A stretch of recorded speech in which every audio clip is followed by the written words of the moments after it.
السلام علیکم سلیمان۔ ارے بھائی سلیمان، آج ناشتے کا کیا پروگرام ہے؟ عمران نے بڑے میٹھے لہجے میں سلیمان کو آوازیں دیتے ہوئے کہا۔ ناشتہ؟ کیسا ناشتہ؟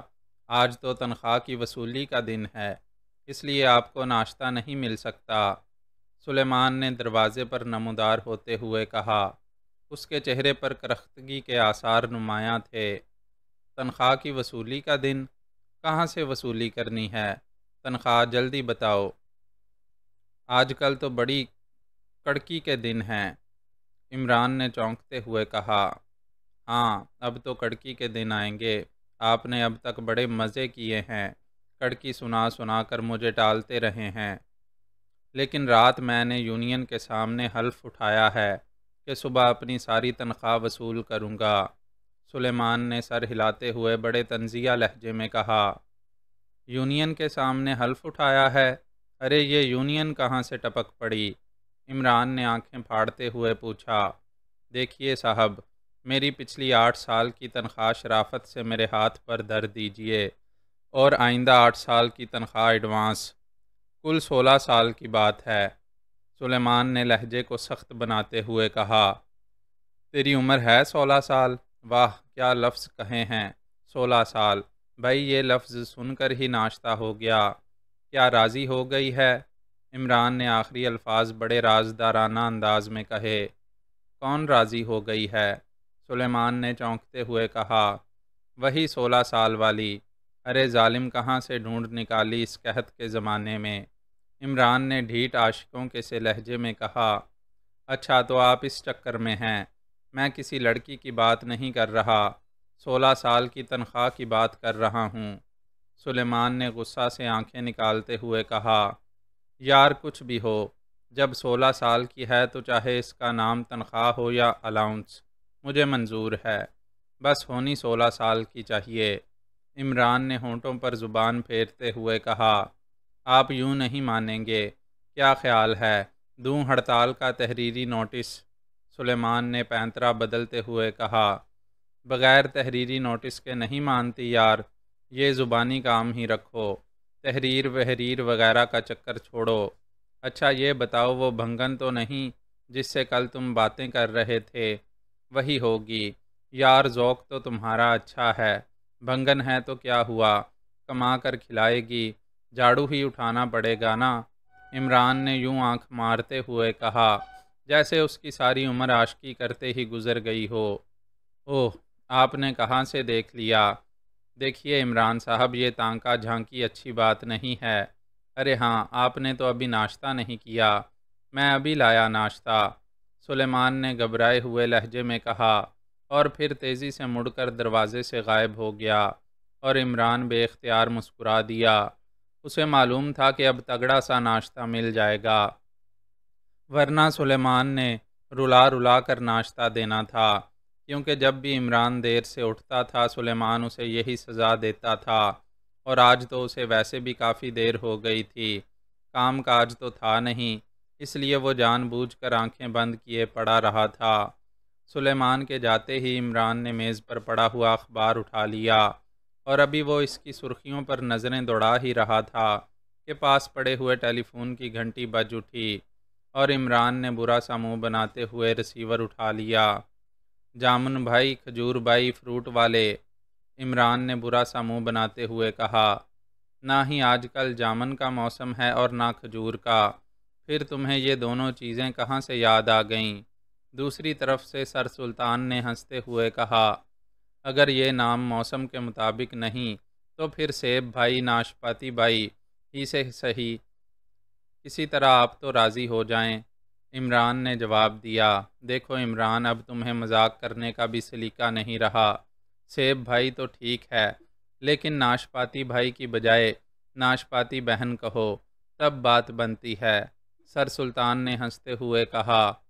جناب میرے ماں باپ گرامر کے علامہ نہ تھے، شکر کریں انہوں نے سیب بہن اور ناشپاتی بہنوئی نہیں رکھ دیا، عمران نے بھی مسکراتے ہوئے جواب دیا۔ ویسے وہ سر سلطان کے مذاق سے دل ہی دل میں لطف اندوز ہو رہا تھا۔ اچھا چھوڑو اس بہن بھائی کے چکر کو، آج کل کیا کر رہے ہو؟ میرا مطلب ہے کہ کیا مصروفیات ہیں؟ سر سلطان نے دوسری طرف سے ہنستے ہوئے پوچھا۔ اوہ، مگر آپ کو میری مصروفیات سے کیا دلچسپی ہو گئی؟ کہیں مجھے مروانے کا تو پروگرام نہیں؟ عمران نے سنجیدہ ہوتے ہوئے کہا۔ ارے میں تو ویسے رسماً پوچھ رہا تھا، اگر تم ڈر مگر تم ڈر کیوں گئے؟ سر سلطان نے اسے سنجیدہ ہوتے دیکھ کر حیرت برے لہجے میں کہا۔ اوہ، تو کہیں قبلہ والد صاحب نے آپ کو اس انکوائری پر تو نہیں لگا دیا؟ کل کو آپ رپورٹ دے دیں کہ میں آوارہ گردی کرتا ہوں، 16 سال پر سر دھنستا ہوں، تو قبلہ والد صاحب اپنی بجائے میری شادی کے متعلق سنجیدہ ہو جائیں۔ عمران نے جواب دیا، اور فون پر سر سلطان کے حلق سے نکلنے والے بے اختیار قہقہے کی گونج سنائی دی۔ اچھا اچھا، تو یہ خوف ہے تمہیں، مگر یہ 16 سال پر سر دھننے والی بات سمجھ میں نہیں آئی۔ سر سلطان نے مسکراتے ہوئے کہا، وہ بھی شاید آج خوشگوار موڈ میں تھے۔ اس کا تعلق میرے ناشتے سے ہے، یا 16 سال کی تنخواہ دو یا پھر ناشتہ کر لو۔ عمران نے سنجیدہ لہجے میں کہا، تم سے تو بات کرنا ہی عذاب ہے، عجیب و غریب قسم کی پہیلیاں بجھوانا شروع کر دیتے ہو۔ سر سلطان نے جواب دیا، دراصل ناشتے سے پہلے میرا دماغ اسی طرح الجھا ہوا تھا۔ مکھن، ٹوسٹ، جیلی جیم اور چائے مل کر اسے ہموار کرتے ہیں۔ عمران نے جواب دیا، اوہ، اس کا مطلب ہے ابھی تم نے ناشتہ ہی نہیں کیا؟ معلوم ہے کیا وقت ہوا ہے؟ سر سلطان نے حیرت برے لہجے میں کہا۔ یہ ناشتے کے ساتھ وقت کا کیا تعلق؟ اور پلیز آہستہ بولیے، کہیں سلیمان نہ سن لے۔ بڑی مشکل سے راضی کیا ہے ناشتہ بنانے پر۔ عمران نے سرگوشی کرتے ہوئے کہا۔ اوہ اچھا اچھا، میں سمجھ گیا۔ ویسے یہ سلیمان کی ہمت ہے کہ وہ تمہیں ڈیل کر لیتا ہے۔ اچھا ایک بات بتاؤ، آج کل سپریڈنٹ فیاض سے تمہارے تعلقات کیسے ہیں؟ سر سلطان نے پوچھا۔ تعلقات ظاہر ہے جائز ہی ہوں گے، فیاض جیسے افسر سے ناجائز تعلقات رکھ کر مرنا ہے؟ عمران نے جواب دیا، اور سر سلطان ایک بار پھر ہنس پڑے۔ تم ہر بات کو اڑا دینے کے ماہر ہو۔ اچھا یہ بتاؤ، ڈیتھ سرکل کا نام سنا ہے؟ سر سلطان نے ہنستے ہوئے کہا، میرا خیال ہے آپ نے بھی ابھی تک ناشتہ نہیں کیا، اسی لیے میری طرح الجھی الجھی باتیں کر رہے ہیں۔ کبھی تعلقات پوچھتے ہیں اور کبھی آپ کو ڈیتھ سرکس یاد آ جاتا ہے۔ عمران نے بڑے سنجیدہ لہجے میں کہا، ڈیتھ سرکس نہیں، سرکل۔ سنو عمران، برطانیہ کی سیکرٹ سروس سے ہمیں ایک خفیہ رپورٹ ملی ہے کہ ایک مجرم تنظیم ڈیتھ سرکل پاک ایشیا کسی پراسرار مشن پر پہنچ چکی ہے۔ میں نے صدر مملکت سے کہا بھی کہ یہ فائل X2 کو بھجوا دیں، لیکن انہوں نے فائل سر رحمان کو بھجوا دی ہے۔ ان کا کہنا ہے کہ X2 نے تمام کاموں کا ٹھیکہ تو نہیں لے رکھا، کچھ انٹیلیجنس کو بھی کام کرنا چاہیے۔ سر سلطان نے کہا، اوہ، صدر مملکت اب سمجھدار ہوتے جا رہے ہیں، اللہ انہیں مزید عقل و دانش عطا فرمائے۔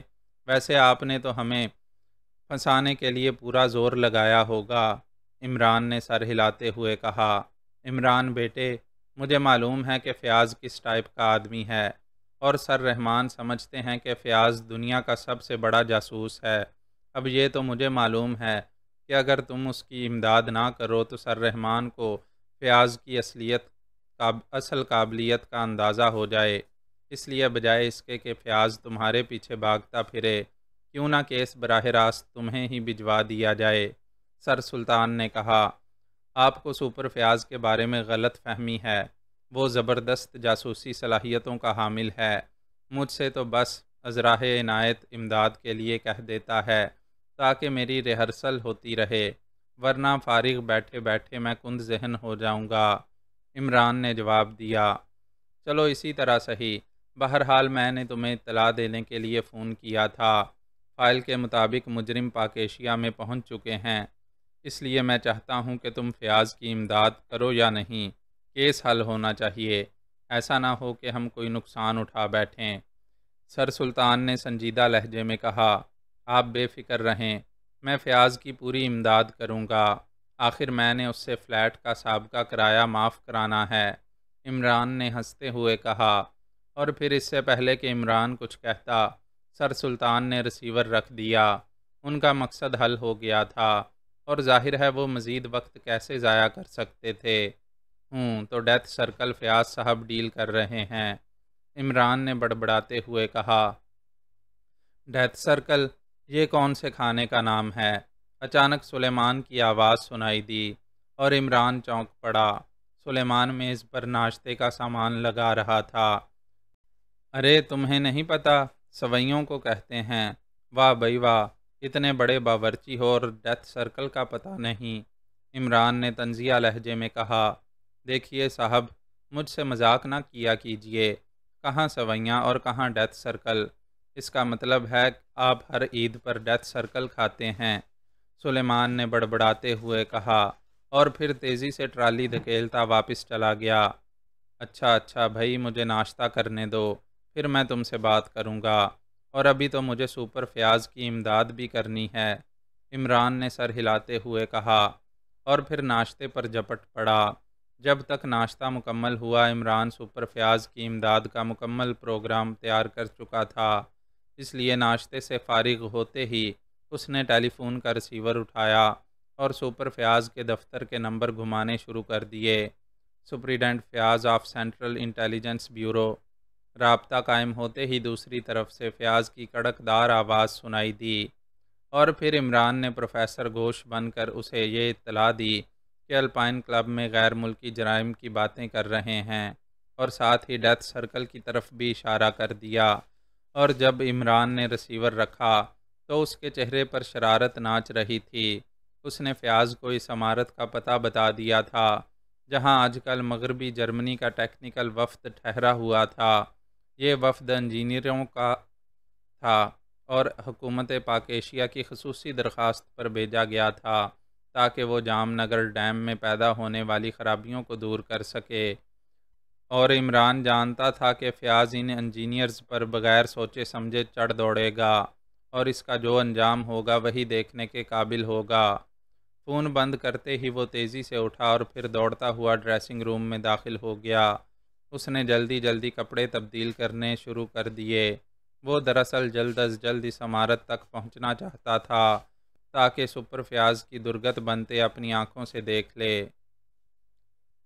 آؤ شہلا، آج تو تم نے خاصی دیر لگا دی، ہم تمہارا فون ملنے کے بعد کتنی دیر سے تمہاری منتظر ہیں، ایک لڑکی نے شہلا کے دروازے میں نمودار ہوتے ہی گلہ کرتے ہوئے کہا۔ معاف کرنا بھائی، مجھے ذرا دیر ہو گئی، دراصل راستے میں گاڑی خراب ہو گئی تو مجھے ٹیکسی پر آنا پڑا، شہلا نے ہنستے ہوئے معذرت برے لہجے میں کہا، اور پھر وہ ایک کرسی گھسیٹ کر بیٹھ گئی۔ خیریت تھی آج اس وقت تمہیں اس ہوٹل میں ہمیں اکٹھا کرنے کی کیا سوجھی؟ دیکھو سارا حال سائیں سائیں کر رہا ہے، دوسری لڑکی نے برا سا منہ بناتے ہوئے کہا۔ تمہیں باس سے چھٹی لے کر آنی پڑی ہوگی، اس لیے منہ بنا رہی ہو۔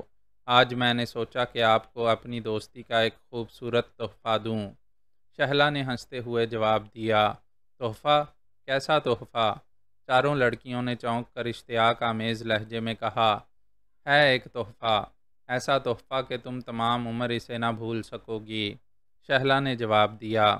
بھائی اب سسپینس نہ پیدا کرو اور دکھاؤ وہ اپنا تحفہ، ایک لڑکی نے اشتیاق سے بھرپور لہجے میں کہا۔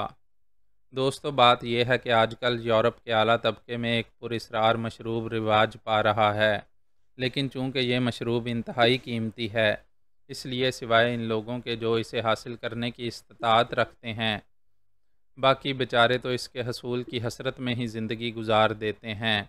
اس کا کوڈ نیم MZ ہے، یہ آب حیات ہے، صحیح معنوں میں آب حیات۔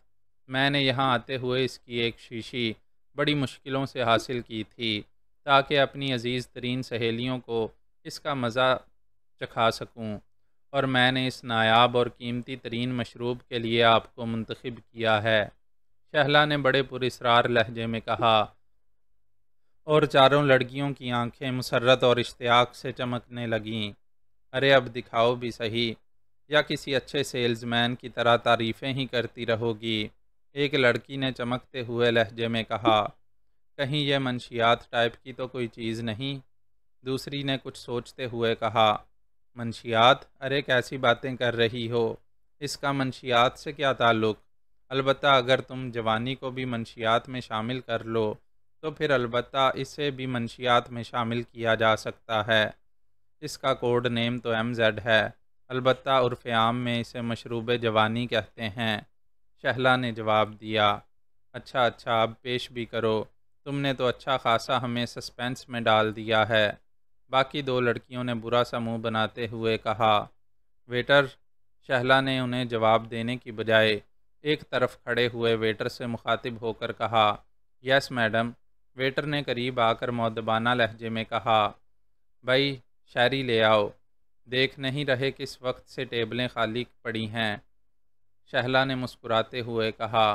ابھی لایا میڈم، میں نے پہلے آرڈر پوچھا تھا مگر انہوں نے فرمایا تھا کہ آپ کا انتظار ہے، ویٹر نے مؤدبانہ لہجے میں جواب دیتے ہوئے کہا، اور پھر وہ تیزی سے مڑ گیا۔ تو کیا شراب میں اسے مکس کیا جاتا ہے؟ ایک لڑکی نے کہا۔ اور تمہارا کیا خیال ہے کہ اس کا گلاس بھر کر پیا جاتا ہے؟ بھائی 4 قطرے MZ کے کافی ہوتے ہیں، شہلا نے مسکراتے ہوئے کہا، اور دوسرے لمحے ویٹر نے میز پر شاعری کی بوتل اور 5 گلاس لا کر رکھ دیے، اور شہلا نے بوتل کھول کر شراب گلاسوں میں انڈیلنی شروع کر دی۔ جب سب گلاس بھر گئے تو اس نے اپنا پرس کھولا اور اس میں سے سبز رنگ کی ایک چھوٹی سی بوتل نکالی، اور اس کا ڈھکن کھول کر اس نے اس میں موجود سنہرے رنگ کے محلول کے 4 قطرے ہر گلاس میں ڈالنے شروع کر دیے۔ آخری گلاس میں ڈالنے کے بعد شیشی خالی ہو گئی، اور شہلا نے اس کا ڈھکن بند کر کے اسے واپس پرس میں ڈال لیا، لیکن جلدی میں بوتل پرس کی بجائے نیچے فرش پر گر پڑی، اور شہلا کو اس کا احساس بھی نہ ہوا۔ لو بھائی عیش کرو، تم بھی کیا یاد کرو گی کہ شہلا نے تحفہ دیا ہے، شہلا نے مسکراتے ہوئے کہا، اور اپنا گلاس اٹھا کر لبوں سے لگا لیا۔ اس کے دیکھا دیکھی دوسری لڑکیوں نے بھی اپنے اپنے گلاس اٹھائے، اور پھر انہوں نے گلاس منہ سے لگا کر جھجکتے ہوئے ایک گھونٹ لیا۔ ارے اس کا ذائقہ تو بہت شاندار ہے، بہت خوب، سب نے مشترکہ طور پر کہا، اور پھر وہ مزے لے لے کر MZ ملی شاعری کے گھونٹ لینے لگی، جبکہ شہلا کے چہرے پر انہیں پیتے دیکھ کر عجیب سی طنزیہ مسکراہٹ دوڑ رہی تھی۔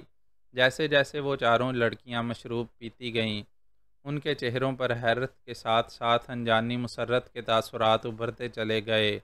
اوہ شہلا، تم واقعی گریٹ ہو، اوہ کس قدر عجیب و غریب ذائقہ ہو گیا ہے شاعری کا، یوں لگتا ہے جیسے واقعی ہم آب حیات پی رہی ہوں، ان سب نے بڑے پرخلوص لہجے میں کہا۔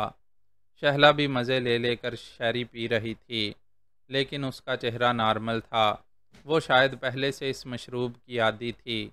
جب گلاس ختم ہو گئے تو ان سب نے یوں برا سا منہ بنایا جیسے انہیں یہ تصور کر کے ہی کوفت ہوئی ہو، اتنا مزیدار مشروب اتنی جلدی ختم ہو گیا ہے۔ او شہلا دی گریٹ، پلیز ایک ایک جام اور پلیز، ان چاروں نے بیک زبان ہو کر شہلا سے درخواست کرتے ہوئے کہا۔ سنو، یہ ایک جام ایک ہفتے کے لیے کافی ہے، اب میری بات غور سے سنو، پورا ہفتہ تمہارے جسموں میں خون کی بجائے پارا دوڑتا رہے گا، تم اپنے آپ کو سپر عورت محسوس کرو گی، تمہارے چہروں پر ہر وقت گلاب کھلتے رہیں گے، تمہاری چال میں اور بھی مستی آ جائے گی، تمہارا حسن اب میک اپ سے بے نیاز ہو جائے گا، اور تمہارے بوائے فرینڈز تمہاری خاطر جانے دینے پر بھی تیار ہو جائیں گے۔ یہ MZ کے 4 قطروں کا اعجاز ہے، اور سنو، میرے پاس یہی شیشی تھی، تم اندازہ نہیں کر سکتی کہ اسے میں نے کتنی قیمت دے کر حاصل کیا تھا، شہلا نے سرگوشی کرتے ہوئے کہا۔ اوہ مگر ایک ہفتے بعد کیا ہوگا؟ ان چاروں نے پریشان ہوتے ہوئے کہا۔ ایک ہفتہ بعد تم اپنی پہلی حالت پر آ جاؤ گی اور بس، شہلا نے مسکراتے ہوئے کہا۔ کیا یہ آب حیات مزید مقدار میں حاصل نہیں کیا جا سکتا؟ ایک لڑکی نے پوچھا۔ اس وقت تو موجود نہیں ہے، اور نہ ہی پاک ایشیا میں قابل حصول ہے، ہاں البتہ شاید ایک ہفتے بعد میں کہیں سے بندوبست کر لوں، شہلا نے مبہم سے لہجے میں جواب دیتے ہوئے کہا۔ ضرور کرنا، اور سنو شہلا، یہ تو تمہاری طرف سے تحفہ تھا، اس کی ہم قیمت ادا کریں گے جتنی بھی ہو۔ ان چاروں نے بیک زبان ہو کر کہا، اچھا بھائی، اب ایک ہفتہ عیش کرو، میں نے تو ایک ہفتہ ملک سے باہر گزارنا ہے، ایک ہفتے بعد ملاقات ہوگی۔ شہلا نے اٹھتے ہوئے کہا، اور اس نے جیب سے ایک بڑا سا نوٹ نکال کر میز پر ڈالا، اور پھر وہ پانچوں سہیلیاں ہنستی مسکراتی ہوئی ہوٹل سے باہر آ گئیں۔ شہلا نے میزبان ہونے کے ناطے ان سب کو رخصت کیا اور خود اپنی کار کی طرف بڑھتی چلی گئی۔ گرین کارڈ دے دیا ہے؟ اچانک ایک نوجوان اس کے قریب چلتے ہوئے سرگوشیانہ لہجے میں پوچھا۔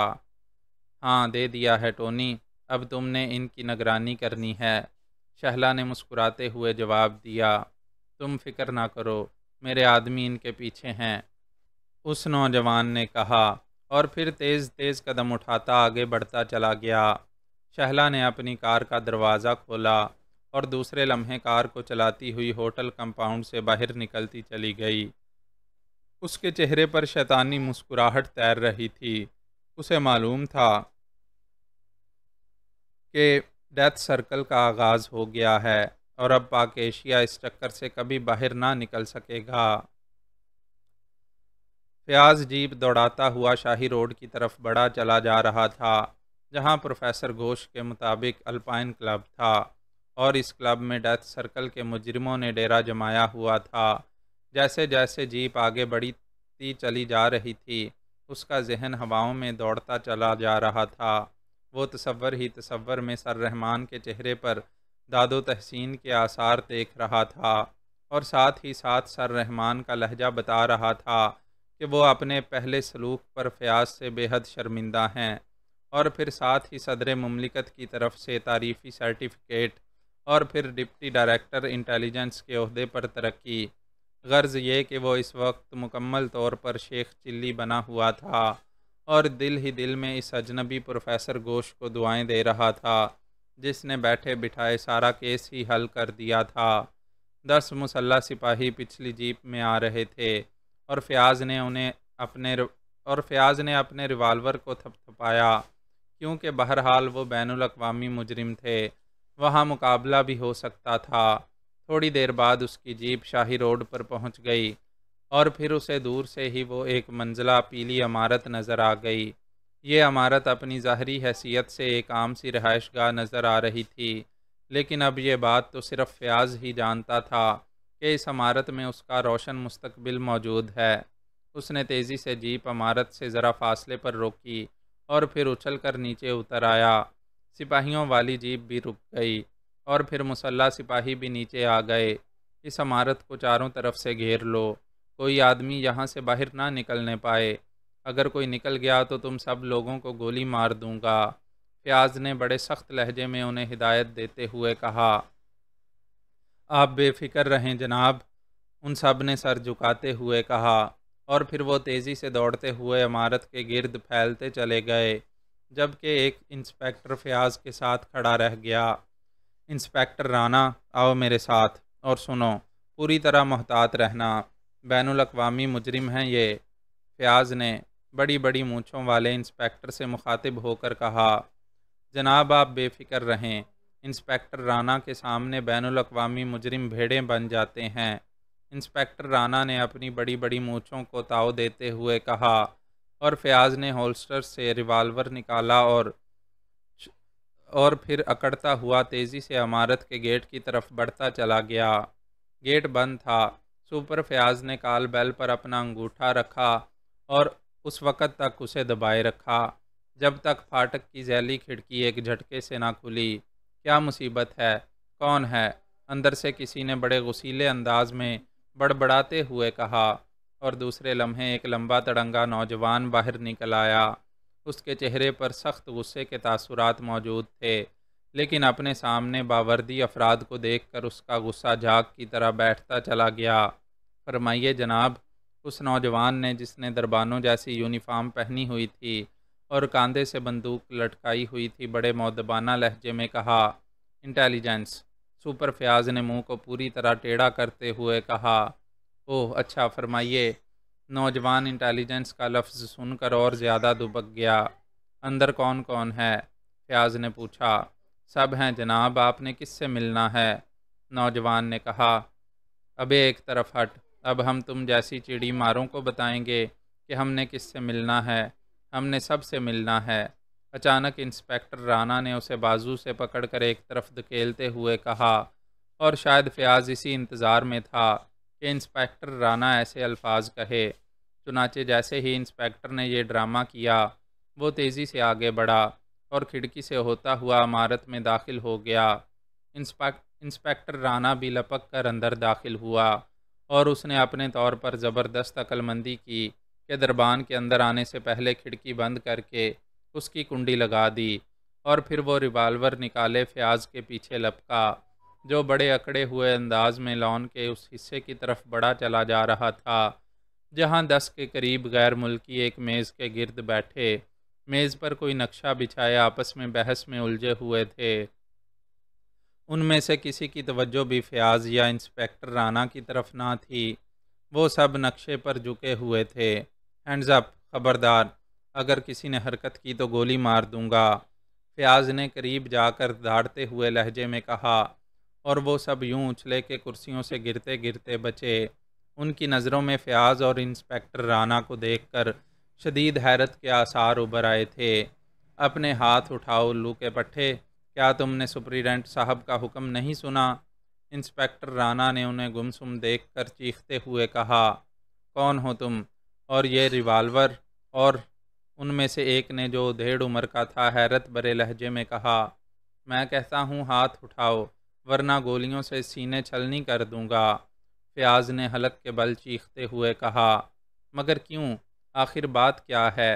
ایک نوجوان نے غصیلے لہجے میں کہا، اور فیاض پر تو جیسے دیوانگی کا دورہ پڑ گیا۔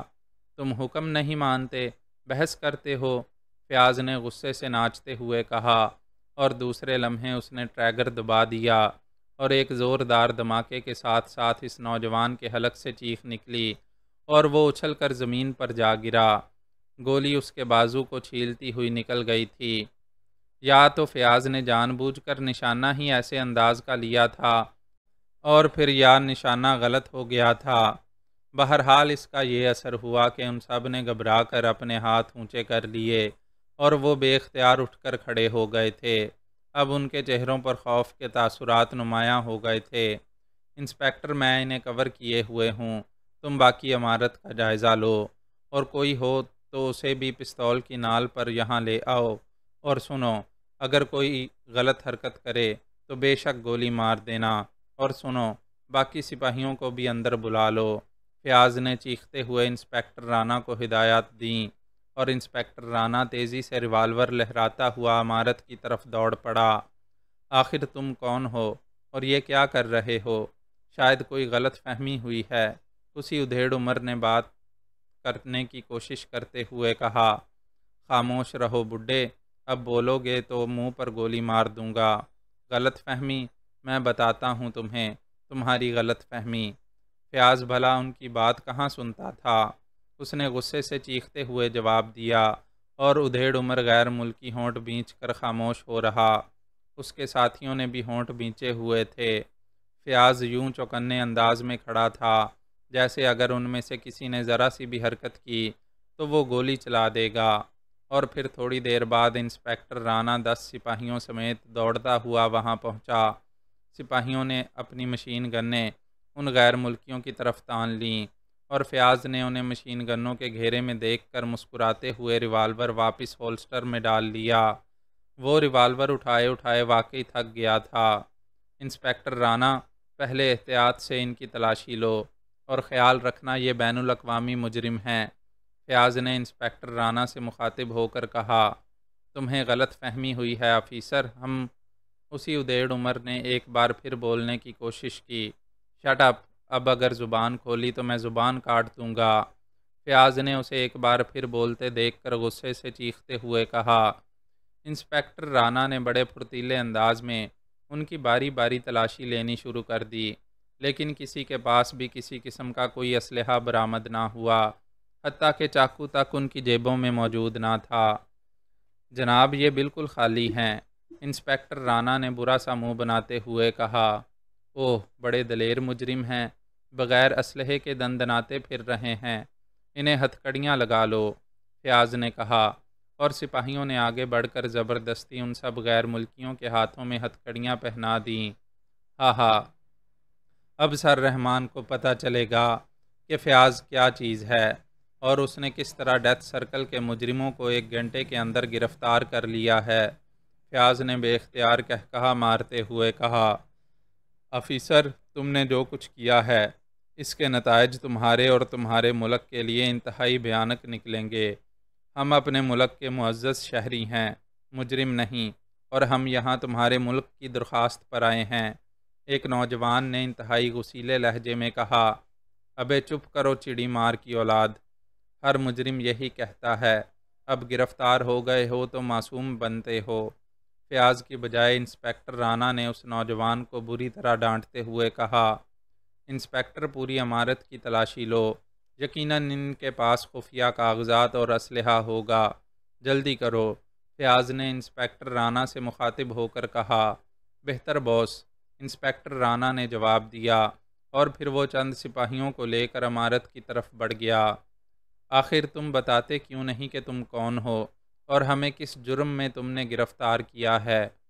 اسی ادیڑ عمر آدمی نے ایک بار پھر بات کرنے کی کوشش کرتے ہوئے کہا، ہاں، اب بتانے میں کوئی حرج نہیں، میں سینٹرل انٹیلیجنس بیورو کا سپرنٹینڈنٹ فیاض ہوں۔ مجھے ابھی ابھی خفیہ اطلاع ملی ہے کہ الپائن کلب میں غیر ملکی مجرم جن کا تعلق بین الاقوامی مجرم تنظیم ڈیتھ سرکل سے ہے موجود ہیں، چنانچہ میں نے یہاں چھاپہ مارا اور تمہیں گرفتار کر لیا۔ اب تسلی ہو گئی؟ سپرنٹینڈنٹ فیاض نے بڑے نخوت برے لہجے میں کہا، الپائن کلب، ڈیتھ سرکل، تمہارا دماغ تو خراب نہیں ہے؟ نہ ہی یہ کوئی کلب ہے اور نہ ہی ہم مجرم، ہم تو انجینئرز ہیں اور حکومت کی خصوصی درخواست پر جام نگر ڈیم کی خرابیوں کو چیک کرنے کے لیے آئے ہیں۔ اسی ادیڑ عمر غیر ملکی نے غصے سے چیختے ہوئے کہا، ہاں ہاں، تم انجینئر ہو اور ڈیم ٹھیک کرنے آئے ہو، میں مجرموں کے سب حربے جانتا ہوں، تم واقعی یہاں انجینئر بن کر آئے ہوگے، اس میں کوئی شک نہیں، مگر یہاں کی انٹیلیجنس احمقوں پر مشتمل نہیں ہے جیسا کہ تم لوگوں نے سمجھ رکھا ہے۔ میں ابھی تمہیں ہیڈ کوارٹر لے جاؤں گا، اور پھر جب 3rd ڈگری استعمال ہوگی تو تم خود ہی اپنی اصلیت تسلیم کر لو گے۔ فیاض نے بڑے مضحکہ اڑانے والے لہجے میں جواب دیتے ہوئے کہا، مگر اس سے پہلے کہ وہ لوگ کوئی جواب دیتے، اچانک کال بیل کی گھنٹی زور سے بج اٹھی، دیکھو باہر کون آیا ہے، اگر ان کا کوئی ساتھی ہے تو اسے بھی گرفتار کر لو۔ فیاض نے ایک سپاہی سے مخاطب ہو کر تحکمانہ لہجے میں کہا، اور وہ سپاہی مشین گن سنبھالے تیزی سے مین گیٹ کی طرف بڑھتا چلا گیا۔ ہمیں ہمارے سفارت خانے ٹیلی فون کرنے دو، تم نے ہمارے ساتھ جو سلوک کیا ہے اس پر تمہاری حکومت کو بھی عبرتناک سزا بھگتنی ہوگی۔ اس ادیڑ عمر غیر ملکی نے کہا، بھگت لیں گے بھائی، بھگت لیں گے، تم صبر تو کرو، ذرا ہیڈ کوارٹر تو چلو، جب تمہارے منہ پر مرچوں کا تھوبڑا چڑھاؤں گا تب ٹیلی فون بھی کرا دوں گا، فیاض نے طنزیہ لہجے میں کہا۔ مگر دوسرے لمحے وہ پھاٹک کے قریب سپاہی کی ایڑیاں بجنے کی آواز سن کر چونک پڑا، اور پھر اس نے جیسے ہی مڑ کر دیکھا اس کے 14 طبق روشن ہوتے چلے گئے، پھاٹک کھل چکا تھا، اور سر رحمان کے ساتھ ساتھ سر سلطان تیزی سے ان کی طرف بڑھے چلے آ رہے تھے۔ عمران نے کار شاہی روڈ کی پیلی عمارت سے کافی پیچھے ایک طرف کر کے روک دی۔ پیلی عمارت کے ساتھ ہی اس نے انٹیلیجنس کی 2 جیپیں کھڑی دیکھ لی تھیں، اور پھر جب وہ آگے بڑھا تو اس نے 10 مسلح سپاہیوں کو عمارت کے گرد سے اکٹھا ہو کر اندر جاتے دیکھا تو اس کی آنکھوں میں چمک ابھر آئی، اس کی شرارت کامیاب رہی تھی، اور فیاض اس کی توقع کے مطابق بھوکے بھیڑیے کی طرح بغیر سوچے سمجھے جال میں آن پھنسا تھا۔ عمران تیز تیز چلتا ہوا عمارت کے سامنے سے گزر کر سائڈ گلی میں آیا، اور پھر اس نے ادھر ادھر دیکھ کر دیوار کے کنارے کی طرف اپنے جسم کو اچھالا۔ دوسرے لمحے اس کے ہاتھ دیوار پر جمتے چلے گئے، اور اس نے بازوؤں کے سہارے اپنے جسم کو اوپر کی طرف اٹھایا۔ جیسے ہی اس کا سر دیوار سے اونچا ہوا، وہ اندر کی پوزیشن دیکھ کر چونک پڑا، سامنے ہی غیر ملکی ہاتھ اٹھائے کھڑے تھے، اور مسلح سپاہی انہیں مشین گنوں کا نشانہ بنائے ہوئے تھے، جبکہ ایک انسپکٹر غیر ملکیوں کی تلاشی لے رہا تھا۔ چند لمحوں بعد اس نے غیر ملکیوں کے ہاتھوں میں ہتھکڑیاں پڑتی دیکھیں تو اس کا دماغ گھوم گیا۔ وہ تیزی سے نیچے اترا اور دوڑتا ہوا سڑک پر آیا۔ وہاں قریب ہی اس نے ایک ٹیلی فون بوتھ دیکھا تھا۔ چنانچہ وہ دوڑتا ہوا ٹیلی فون بوتھ میں گھسا اور اس نے جیب سے سکے نکال کر خانے میں ڈالے اور پھر ریسیور اٹھا کر تیزی سے سر سلطان کے نمبر ڈائل کرنے شروع کر دیے۔ اسے اب اپنی شرارت کی سنگینی کا احساس ہوا تھا۔ اس کا خیال تھا کہ فیاض جا کر ان سے پوچھ گچھ کر لے گا اور جب اسے معلوم ہوگا کہ یہ لوگ مجرم نہیں بلکہ حکومت کے مہمان ہیں تو وہ شرمندہ ہو کر معافی مانگ کر واپس آ جائے گا اور پھر وہ اس کا مذاق اڑائے گا۔ مگر فیاض نے تو اس کی توقع سے کہیں بڑھ کر حماقت کا ثبوت دیا تھا۔ ان معزز مہمانوں کے ہاتھوں میں ہتھکڑیاں پڑ جانے کا مطلب تھا کہ معاملہ بے حد سنگین ہو گیا ہے اور اب حکومت پاک ایشیا اور حکومت مغربی جرمنی کے درمیان ٹھن جائے گی، اور جس مقصد کے لیے انہیں بلوایا گیا تھا وہ مقصد ادھورا رہ جائے گا۔ ظاہر ہے اس طرح اس کے اپنے ملک کا نقصان تھا اور یہ نقصان وہ برداشت نہ کر سکتا تھا، مگر اب کیا کیا جا سکتا تھا؟ حماقت ہو چکی تھی۔ پی اے ٹو سر سلطان، سیکرٹری وزارت خارجہ۔ رابطہ قائم ہوتے ہی دوسری طرف سے سر سلطان کے پی اے کی آواز سنائی دی، X2 سر سلطان سے بات کراؤ جلدی۔ عمران نے X2 کے مخصوص لہجے میں کہا، یس سر۔ دوسری طرف سے بوکھلائے ہوئے لہجے میں جواب دیا گیا، ہیلو سلطان بول رہا ہوں۔ دوسرے لمحے دوسری طرف سے سر سلطان کی سنجیدہ آواز ابھری، X2 سر سلطان، شاہی روڈ پر ایک پیلے رنگ کی عمارت ہے جہاں مغربی جرمنی سے آئے ہوئے انجینئرز کا گروپ ٹھہرا ہوا ہے۔ وہ گروپ جو جام نگر ڈیم کی خرابیاں دور کرنے کے لیے حکومت کی خصوصی درخواست پر آیا ہے۔ عمران نے X2 کے مخصوص لہجے میں بات کرتے ہوئے کہا، کیونکہ اسے خطرہ تھا کہ کہیں پی اے غیر قانونی طور پر بات چیت سن نہ رہا ہو۔ مجھے معلوم ہے، فرمائیے، سر سلطان نے سنجیدہ لہجے میں جواب دیتے ہوئے کہا۔ انٹیلیجنس بیورو کا سپرنٹنڈنٹ فیاض ایک انسپکٹر اور 10 سپاہیوں کے ساتھ ابھی وہاں پہنچا ہے اور اس نے ان معزز مہمانوں کو ڈیتھ سرکل کے مجرم سمجھ کر باقاعدہ گرفتار کر لیا ہے۔ اس نے ان کے ہاتھوں میں ہتھکڑیاں ڈال رکھی ہیں۔ آپ سر رحمان کو لے کر فوراً وہاں پہنچیں ورنہ حالات بے حد سنگین ہو سکتے ہیں۔ جلدی، فوراً، جس قدر جلد ممکن ہو سکے، عمران نے انتہائی سنجیدہ لہجے میں کہا۔ اوہ، یہ تو انتہائی سنگین واقعہ ہے۔ ٹھیک ہے، میں ابھی پہنچ رہا ہوں، سر سلطان نے گھبرائے ہوئے لہجے میں کہا، اور عمران نے ایک طویل سانس لیتے ہوئے ریسیور کریڈل پر رکھا اور پھر فون بوتھ سے باہر نکل کر وہ دوبارہ اسی گلی میں داخل ہو گیا۔ اس نے اندر کی سچویشن دیکھ لی تھی، اس لیے اب اس نے بقیہ تماشا دیکھنے کے لیے ایک جگہ کا انتخاب کر لیا تھا۔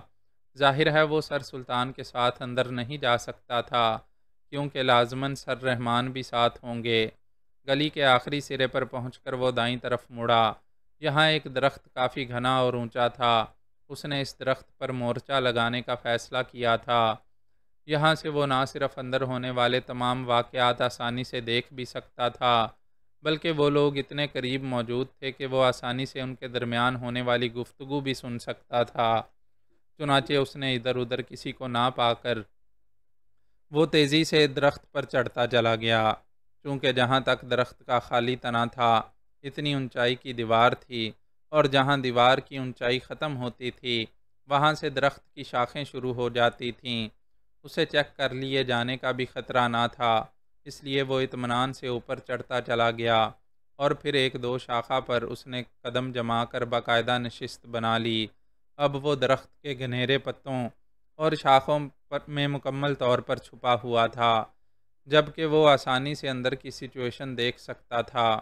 غیر ملکیوں کے پاس اس وقت 5 سپاہی اور فیاض موجود تھا، باقی سب سپاہی اور انسپکٹر کہیں چلے گئے تھے۔ عمران سمجھ گیا کہ وہ لوگ عمارت کی تلاشی لینے میں مصروف ہوں گے تاکہ مجرموں کے خلاف ثبوت مہیا کیا جا سکے۔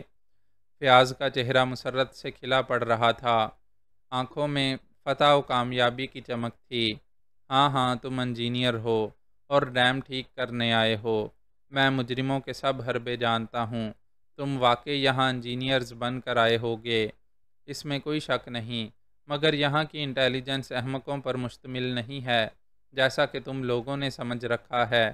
میں تمہیں ابھی ہیڈ کوارٹر لے جاؤں گا، اور پھر جب 3rd ڈگری استعمال ہوگی تو تم خود ہی اپنی اصلیت تسلیم کر لو گے۔ فیاض نے مضحکہ اڑانے والے لہجے میں ٹھہر ٹھہر کر اور ایک ایک لفظ چبا چبا کر بولتے ہوئے کہا، اور اسی لمحے کال بیل بجنے کی آواز سنائی دی، اور عمران سمجھ گیا کہ سر سلطان وغیرہ پہنچ گئے ہیں۔ گو سیکریٹریٹ یہاں سے کافی فاصلے پر تھا، لیکن پھر بھی سر سلطان نے معاملہ کی سنگینی اور نزاکت کا احساس کرتے ہوئے عمران کی توقع سے کہیں جلد پہنچ گئے تھے۔ دیکھو باہر کون آیا ہے، اگر ان کا ساتھی ہے تو اسے بھی گرفتار کر لو۔ کال بیل کی آواز سنتے ہی فیاض نے ایک سپاہی سے مخاطب ہو کر کہا، اور سپاہی مشین گن سنبھالے تیزی سے پھاٹک کی طرف بڑھتا چلا گیا۔ ہمیں ہمارے سفارت خانے ٹیلی فون کرنے دو۔ تم نے ہمارے ساتھ جو سلوک کیا ہے اس پر تمہاری حکومت کو بھی عبرتناک سزا بھگتنی ہوگی۔ ادھیڑ عمر غیر ملکی نے انتہائی غصیلے لہجے میں فیاض سے مخاطب ہو کر کہا، بھگت لیں گے بھائی، بھگت لیں گے، تم صبر تو کرو، ذرا ہیڈ کوارٹر تو چلو، جب تمہارے منہ پر مرچوں کا تھوبڑا چڑھاؤں گا تب ٹیلی فون بھی کرا دوں گا۔ فیاض نے ایک بار پھر مضحکہ اڑانے والے لہجے میں کہا۔ اسی لمحے عمران نے پھاٹک کھلتے اور پھاٹک کھولنے والے سپاہی کو ایڑیاں بجا کر سیلوٹ کرتے دیکھا۔ پھاٹک کھلتے ہی سر سلطان اور سر رحمان تیزی سے فیاض کی طرف بڑھتے چلے آ رہے تھے۔ سپاہی کی ایڑیاں بجنے کی آواز سنتے ہی فیاض نے بھی چونک کر پیچھے کی طرف دیکھا، اور پھر شاید سر سلطان اور سر رحمان کو اچانک آتے دیکھ کر اس کی گردن اسی طرح مڑی ہی رہ گئی اور عمران کے چہرے پر مسکراہٹ تیرنے لگی۔ جناب، میں نے مجرم گرفتار کر لیے ہیں، ڈیتھ سرکل کے مجرم جناب۔ فیاض نے ان کے قریب پہنچنے سے پہلے ہی اپنی کامیابی اور فتح کا اعلان کرتے ہوئے کہا، تم احمق الو گدے، یہ تم نے کیا کر دیا؟ یہ تو حکومت کے معزز مہمان ہیں، بے وقوف گدے۔ سر رحمان نے غصے سے چیختے ہوئے کہا۔ غصے کی شدت سے ان کا چہرہ بگڑ گیا تھا اور آنکھوں سے شعلے نکل رہے تھے۔ جناب، یہ مجرم۔ فیاض جو کامیابی کے نشے میں چور تھا، سر رحمان کی گالیاں سنتے ہی بری طرح ہکلانے لگا۔ کھولو ہتھ کڑیاں، کھولو، جلدی کھولو، سر رحمان نے چیخ کر سپاہیوں سے مخاطب ہو کر کہا، جو سر رحمان کو آتے دیکھ کر پہلے ہی اٹینشن ہو چکے تھے، اور سپاہیوں نے بجلی کی سی تیزی سے غیر ملکیوں کے ہاتھوں میں پڑی ہوئی ہتھ کڑیاں کھولنی شروع کر دیں۔ معزز مہمانوں سے معافی مانگو، جلدی کرو ورنہ گولی مار دوں گا۔ سر رحمان غصے کی شدت سے کانپ رہے تھے۔ میں معافی چاہتا ہوں، فیاض نے ڈوبتے ہوئے لہجے میں ان غیر ملکیوں سے مخاطب ہو کر کہا۔ اس کا چہرہ دھواں دھواں ہو رہا تھا اور آنکھیں جھکی ہوئی تھیں۔ اس کا جی چاہ رہا تھا کہ یہیں زمین پھٹ جائے اور وہ اس میں زندہ دفن ہو جائے، نہ صرف ان غیر ملکیوں کے سامنے جن کے سامنے وہ اب تک اکڑا ہوا تھا، بلکہ انسپکٹر رانا اور سپاہیوں کے سامنے اس کی زبردست بے عزتی ہوئی تھی۔ لیکن سر رحمان کے سامنے اسے دم مارنے کی بھی مجال نہ تھی، اور سر رحمان کی حالت بتا رہی تھی کہ نہ جانے کس طرح انہوں نے اپنے آپ کو سنبھالا ہوا ہے، ورنہ وہ یقیناً فیاض کو گولی مار دینے سے بھی دریغ نہ کرتے۔ معافی؟ اس طرح معافی کا کیا مطلب ہے؟ آپ لوگوں نے جو سلوک ہم سے کیا ہے اس کے آپ کو پورے نتائج بھگتنے ہوں گے۔ ادھیڑ عمر غیر ملکی نے دانت پیستے ہوئے جواب دیا۔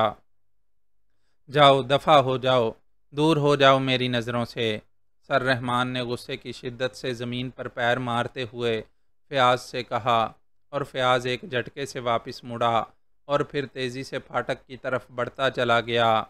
انسپکٹر رانا اور سپاہی بھی سر جھکائے اس کے پیچھے چل رہے تھے۔ یوں لگ رہا تھا جیسے شکست خوردہ فوج اپنے مورچوں کو واپس جا رہی ہو۔ سنیے، میں سیکریٹری وزارت خارجہ سلطان ہوں، اور یہ سینٹرل انٹیلیجنس بیورو کے ڈائریکٹر جنرل سر رحمان ہیں۔ یہ سب کچھ شدید غلط فہمی کی بنا پر ہوا ہے، اس لیے بہتر ہے کہ اس بات کو یہیں ختم کر دیا جائے۔ میں ذاتی طور پر آپ لوگوں سے معافی چاہتا ہوں۔ سر سلطان نے پہلی بار زبان کھولی۔ ان کا لہجہ بے حد باوقار تھا۔ ہوں گے آپ سیکرٹری اور ڈائریکٹر جنرل، لیکن یہ معاملہ ختم نہیں ہو سکتا۔ یہ معاملہ تو اب شروع ہوگا۔ ادھیڑ عمر غیر ملکی نے انتہائی تپے ہوئے لہجے میں کہا، اور پھر جیسے جیسے سر سلطان اور سر رحمان انہیں منانے کی کوشش کرتے، وہ لوگ اتنے ہی زیادہ اکڑتے چلے جا رہے تھے۔ سر سلطان سے زیادہ سر رحمان کی حالت خراب تھی۔ وہ تو اپنے چنگیزی خون کی وجہ سے اپنی انا میں کھڑے تھے، ورنہ ان کی حالت ایسی تھی کہ جیسے ابھی غیر ملکیوں کے پیر پکڑ لیں گے۔ یہ لوگ تو ماش کے آٹے کی طرح کڑتے ہی جا رہے ہیں، ان کا بھی علاج کرنا ہی پڑے گا۔ عمران کو بھی ان کی اکڑ دیکھ کر اب غصہ آتا جا رہا تھا، یا پھر شاید اپنے باپ کو اس طرح معافیاں مانگتے دیکھ کر وہ مشتعل ہوتا جا رہا تھا۔ آپ لوگ جا سکتے ہیں، ہمارا وقت ضائع نہ کریں، ہم اپنے سفارت خانے سے بات کریں گے، اس کے بعد ہی کوئی فیصلہ ہوگا۔ ادھیڑ عمر غیر ملکی نے انتہائی کرخت لہجے میں جواب دیتے ہوئے کہا، ٹھیک ہے، آپ کر لیں بات۔ سر سلطان نے غصیلے لہجے میں کہا، اور پھر سر رحمان کا ہاتھ پکڑے وہ تیزی سے واپس مڑے اور پھاٹک کی طرف بڑھتے چلے گئے۔ جب یہ لوگ پھاٹک سے باہر چلے گئے تو سارے غیر ملکی عمارت کے اندرونی حصے کی طرف بڑھ گئے اور لان خالی ہو گیا۔ تب عمران درخت سے نیچے اترا اور پھر گلی میں سے ہوتا ہوا وہ سڑک پر آیا، اور اس نے ایک بار پھر ٹیلی فون بوتھ کا رخ کیا۔ سکے ڈال کر اس نے ریسیور اٹھایا اور نمبر ڈائل کرنے شروع کر دیے۔ Tiger speaking. چند لمحوں بعد ہی دوسری طرف سے ٹائیگر کی آواز سنائی دی، عمران بول رہا ہوں۔ عمران نے سنجیدہ لہجے میں کہا، یس سر۔ ٹائیگر نے مؤدبانہ لہجے میں کہا، ٹائیگر فوراً شاہی روڈ پر پہنچ جاؤ، یہاں ایک پیلے رنگ کی عمارت ہے جہاں چند غیر ملکی ٹھہرے ہوئے ہیں، تم نے ان کی نگرانی کرنی ہے، اگر ہو سکے تو ان کا ٹیلی فون بھی ٹیپ کر لینا۔ عمران نے اسے ہدایت دیتے ہوئے کہا، بہتر جناب۔ دوسری طرف سے ٹائیگر نے جواب دیا، اور عمران نے ایک جھٹکے سے ریسیور کریڈل پر رکھا اور بوتھ سے باہر نکل کر وہ اپنی کار کی طرف بڑھتا چلا گیا۔ اسے اپنی شرارت مہنگی پڑی تھی۔ سر رحمان اور سر سلطان کو ان غیر ملکیوں کی منتیں کرتا دیکھ کر اسے اپنے آپ پر غصہ آ رہا تھا۔ یہ سب کچھ اس کی شرارت اور فیاض کی حماقت کی وجہ سے ہوا تھا، اور اس وقت تو سوائے افسوس کرنے کے اور کچھ نہ کر سکتا تھا۔ اس نے ایک موہوم سی امید پر ٹائیگر کو نگرانی کا حکم دے دیا تھا کہ شاید کوئی ایسی بات کا پتہ چل جائے جس کی بنیاد بنا کر ان غیر ملکیوں کو سیدھا کیا جا سکے۔ یہی سوچتا ہوا وہ کار چلاتا رہا، اور پھر تھوڑی دیر بعد اس کی کار ہوٹل شوبرا کے سامنے سے گزری تو اس نے لاشعوری طور پر کار کو کمپاؤنڈ کی طرف موڑ دیا۔ وہ کچھ دیر وہاں بیٹھ کر ذہنی طور پر پرسکون ہونا چاہتا تھا۔ اس نے کار پارکنگ میں روکی اور پھر اتر کر مین گیٹ کی طرف بڑھتا چلا گیا۔ حال تقریباً خالی پڑا ہوا تھا، اکا دکا میزیں آباد تھیں۔ عمران ڈھیلے ڈھیلے قدم اٹھاتا ایک میز کی طرف بڑھتا چلا گیا، اور پھر جب اس نے بیٹھنے کے لیے کرسی گھسیٹی تو دوسرے لمحے چونک پڑا۔ کرسی گھسیٹنے کی وجہ سے اس کے پائے کے ساتھ پڑی ہوئی ایک چھوٹی سی شیشی لڑک کر سامنے آ گئی۔ عمران نے جھک کر وہ شیشی اٹھائی اور پھر کرسی پر بیٹھ کر اسے دیکھنے لگا۔ سبز رنگ کی شیشی پر کوئی لیبل موجود نہ تھا، البتہ شیشی کی ساخت عجیب قسم کی تھی۔ بوتل بظاہر شیشے کی لگتی تھی، لیکن اسے ہاتھ میں لینے کے بعد پتہ چلا کہ وہ کسی مخصوص قسم کے پلاسٹک سے تیار کی گئی ہے۔ ڈھکن پر ایک مونوگرام چھپا ہوا تھا، ایک سرخ رنگ کے دائرے کے اندر موت کا مخصوص نشان، یعنی ایک کھوپڑی اور دو ہڈیاں بنی ہوئی تھیں، اور نیچے باریک حروف میں MZ لکھا ہوا تھا۔ عمران غور سے اس ڈھکن کو دیکھتا رہا۔ فرمائیے جناب۔ اسی لمحے ویٹر نے قریب آ کر بڑے مؤدبانہ لہجے میں کہا، چائے لاؤ۔ عمران نے سنجیدہ لہجے میں کہا، اور پھر ویٹر کے جانے کے بعد اس نے بوتل کا ڈھکن کھولا اور اسے سونگھنے لگا۔ اندر سنہرے رنگ کے محلول کے چند قطرے پڑے ہوئے تھے۔ عمران نے چھوٹی انگلی بوتل کے منہ میں ڈالی اور پھر اسے زبان پر لگا کر اس کا ذائقہ چکھنے لگا۔ وہ چند لمحے خاموش بیٹھا رہا، پھر اس نے ڈھکن بند کر کے بوتل جیب میں ڈال لی۔ اسی لمحے ویٹر نے چائے کے برتن میز پر لگانے شروع کر دیے۔ ابھی مجھ سے پہلے اس میز پر کون بیٹھا تھا؟ عمران نے ویٹر سے مخاطب ہو کر پوچھا۔ کیوں جناب، کیا بات ہے؟ ویٹر نے چونکتے ہوئے پوچھا۔ دراصل سیٹ بے حد گرم ہو رہی ہے، اس لیے میں نے سوچا کہیں آپ نے کسی جن کو تو یہاں نہیں بٹھا دیا تھا۔ ظاہر ہے جن آگ سے بنے ہوئے ہوتے ہیں، عمران نے احمقانہ انداز میں آنکھیں جھپکاتے ہوئے کہا، اور ویٹر بے اختیار ہنس پڑا۔ آپ کا اندازہ درست ہے جناب، مگر یہاں جنوں کی بجائے جوانیاں بیٹھی ہوئی تھیں۔ دونوں ہی آگ ہوتے ہیں اور پھر نام بھی ملتے جلتے ہیں۔ ویٹر نے مسکراتے ہوئے جواب دیا۔ اوہ، تو تم شاعر بھی ہو؟ یہاں کہاں ان پھنسے بڑے بازوق آدمی لگتے ہو؟ عمران نے مسکرا کر اس کی تعریف کرتے ہوئے کہا۔ بس جناب، مقدر کی بات ہے۔ ویسے آپ والی کرسی پر جو جوانی بیٹھی ہوئی تھی، اس کے متعلق تو میں جانتا ہوں، شاید آپ کا مقصد حل ہو جائے۔ وہ ہوٹل فردوس کے مینیجر کی بیٹی شہلا تھی۔ ویٹر نے میز کو صاف کرتے ہوئے کہا۔ اوہ، تم اسے کیسے جانتے ہو؟ عمران نے چونکتے ہوئے کہا۔ جناب، میں کل تک ہوٹل فردوس میں ملازم تھا، آج ہی یہاں آیا ہوں، اس لیے جانتا ہوں۔ ویٹر نے مسکراتے ہوئے جواب دیا۔ اچھا اچھا، پھر تو بھائی تم گھر کے بیدی ہوئے۔ یہ محترمہ شہلا کا حدود اربا کیا ہے؟ عمران نے جیب سے ایک نوٹ نکال کر بڑی خاموشی سے ویٹر کی طرف بڑھاتے ہوئے کہا، اور ویٹر نے عقاب کی طرح نوٹ جھپٹا اور اسے بجلی کی سی تیزی سے جیب میں منتقل کر دیا۔ برطانیہ سے آئی ہیں، 1 ہفتہ پہلے، بے حد آزاد خیال، لفٹ ہی لفٹ، مزے کریں، ویٹر نے آنکھ مارتے ہوئے کہا، اور پھر تیزی سے کاؤنٹر کی طرف مڑتا چلا گیا، اور عمران نے ایک طویل سانس لیتے ہوئے چائے بنانی شروع کر دی۔ ویٹر، اچانک عمران نے چیخ کر کہا۔ یس سر، ویٹر نے تیزی سے قریب آتے ہوئے کہا۔ بھائی چینی تو لائے ہی نہیں یار، کچھ پروفیسر قسم کی چیز لگتے ہو۔ عمران نے مسکراتے ہوئے کہا۔ اوہ سوری جناب، دراصل یہاں چائے کبھی کبھار ہی کوئی منگواتا ہے، اس لیے ایسا ہو جاتا ہے، ویٹر نے معذرت خواہانہ لہجے میں کہا، اور پھر تیزی سے مڑ گیا۔ میرے خیال میں مس شہلا نے بھی چائے ہی منگوائی ہوگی، اور انہیں تو چینی کی ضرورت نہیں پڑتی، اس لیے تم اس بار بھی چینی بھول گئے ہو۔ ویٹر جب چینی لے آیا تو عمران نے مسکراتے ہوئے کہا، ارے نہیں جناب، انہوں نے تو شاعری منگوائی تھی، اور پھر صاحب کسی شیشی سے انہوں نے سارے گلاسوں میں چند قطرے ڈالے، اور سب سہیلیاں پینے لگیں۔ نہ جانے ان قطروں میں کیا تھا کہ ان کے چہرے کھل اٹھے تھے، ویٹر نے جواب دیا، اور پھر سر ہلاتا ہوا واپس مڑ گیا۔ عمران نے سر ہلا دیا، اب وہ ساری بات سمجھ گیا تھا۔ شہلا نے اسی شیشے میں سے قطرے شاعری میں ڈالے ہوں گے، اور پھر شیشی واپس پرس میں ڈالنے لگی ہوگی کہ شیشی نیچے گر پڑی۔ بہرحال اسے اس کی خوشبو اور ذائقہ کچھ پراسرار سا لگا تھا، اس لیے اس نے فیصلہ کیا تھا کہ اسے لیبارٹری میں ٹیسٹ کرے گا، تاکہ پتہ چل جائے کہ یہ پراسرار سا مشروب آخر ہے کیا چیز۔ چائے پینے کے بعد وہ اٹھا، اور پھر چند لمحوں بعد اس کی کار دانش منزل کی طرف اڑی چلی جا رہی تھی۔ ظاہر ہے وہ فیصلہ کرنے کے بعد دیر کرنے کا عادی نہ تھا۔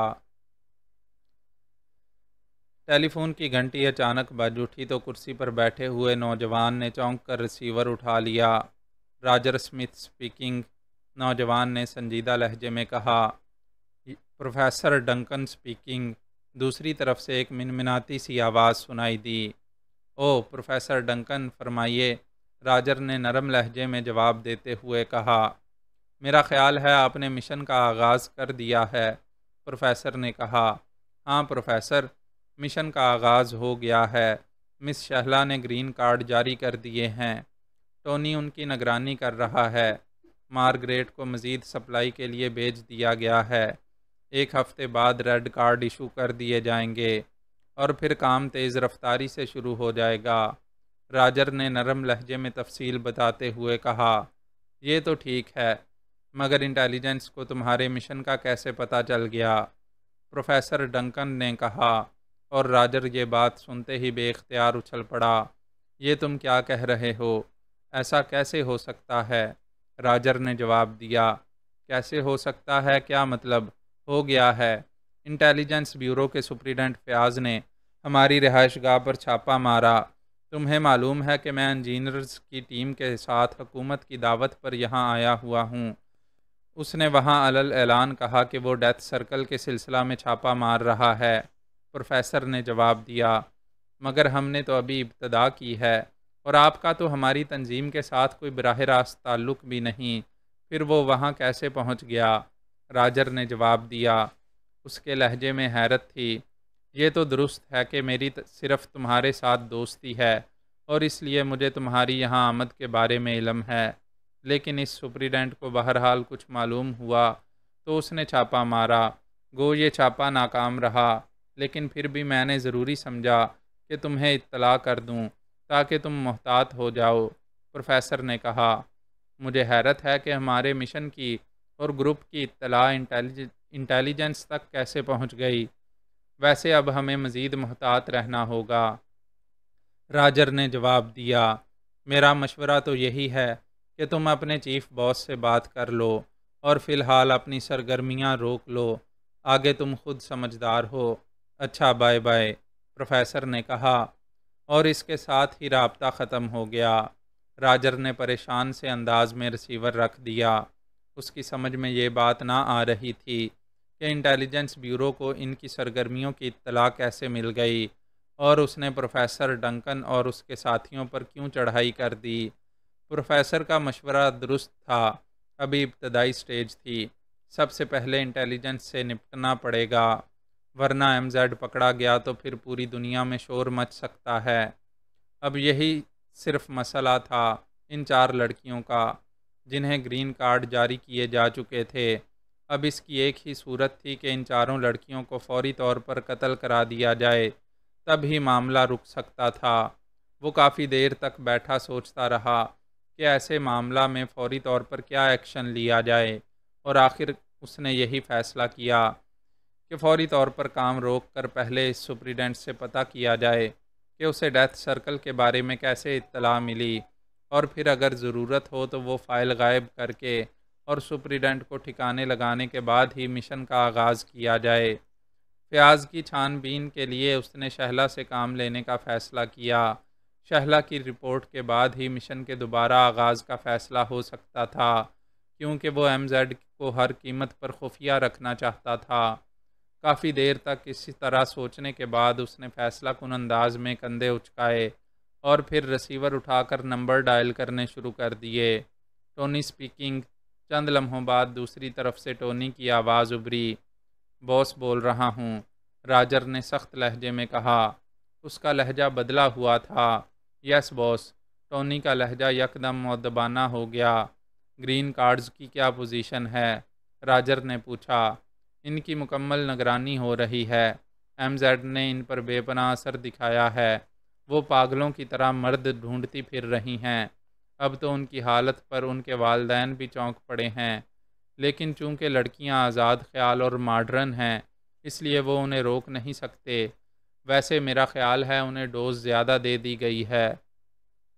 اگر یہی حال رہا تو وہ سڑکوں پر کپڑے اتار کر بھاگی پھریں گی، ٹونی نے جواب دیا۔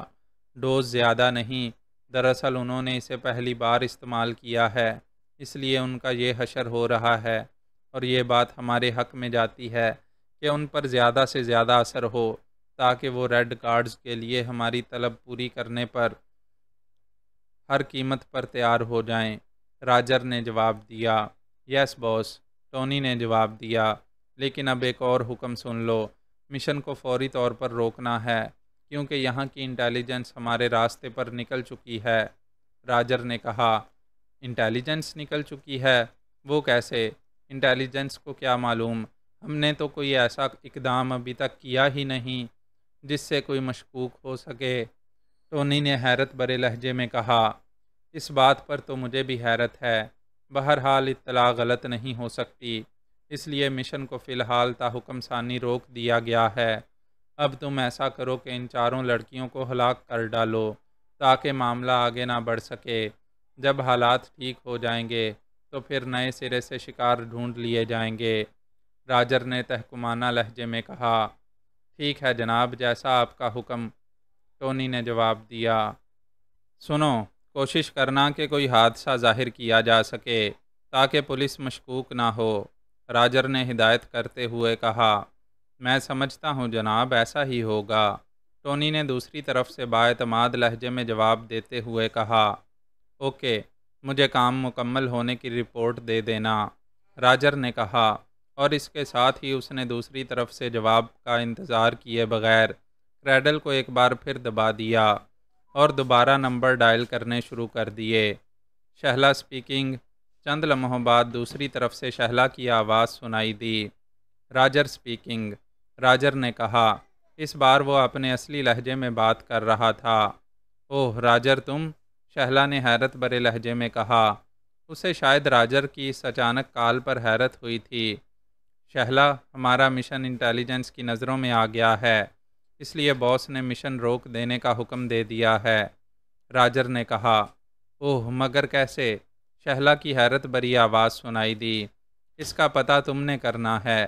انٹیلیجنس بیورو کا کوئی سپریڈنٹ فیاض ہے، وہ ڈیتھ سرکل کے خلاف کام کر رہا ہے۔ تم اس سے رابطہ قائم کرو اور یہ معلوم کرو کہ اس کے پاس کیا اطلاعات ہیں اور کن ذرائع سے یہ اطلاعات اس تک پہنچی ہیں، راجر نے کہا۔ بہتر، میں اسے ڈیل کر لوں گی، تم بے فکر رہو، شہلا نے ہنستے ہوئے کہا۔ ٹھیک ہے، جلد از جلد یہ کام مکمل ہونا چاہیے تاکہ دوبارہ مشن کے آغاز کا فیصلہ کیا جا سکے۔ اس کے علاوہ باقی تمام سرگرمیاں فی الحال معطل سمجھ لو، راجر نے کہا۔ ٹھیک ہے، لیکن باس نے اب ان لڑکیوں کے بارے میں کیا حکم دیا ہے جنہیں گرین کارڈ سپلائی کر دیے گئے ہیں؟ شہلا نے پوچھا۔ باس نے ٹونی کو حکم دے دیا ہے کہ انہیں فوری طور پر ہلاک کر دیا جائے۔ ظاہر ہے اس کے سوا کوئی چارہ بھی تو نہیں تھا، راجر نے کہا۔ اوہ، بہرحال ٹھیک ہے، باس بہتر سمجھتا ہے، شہلا نے جواب دیا۔ اسے شاید ان چاروں لڑکیوں کی ہلاکت کے بارے میں سن کر افسوس ہو رہا تھا، لیکن ظاہر ہے تنظیم کے اصولوں کے تحت وہ مجبور تھی۔ شہلا، اب تم نے فوری کام کرنا ہے، اپنا مشن مکمل کر کے مجھے رپورٹ دو تاکہ میں باس کو رپورٹ دے سکوں، راجر نے کہا۔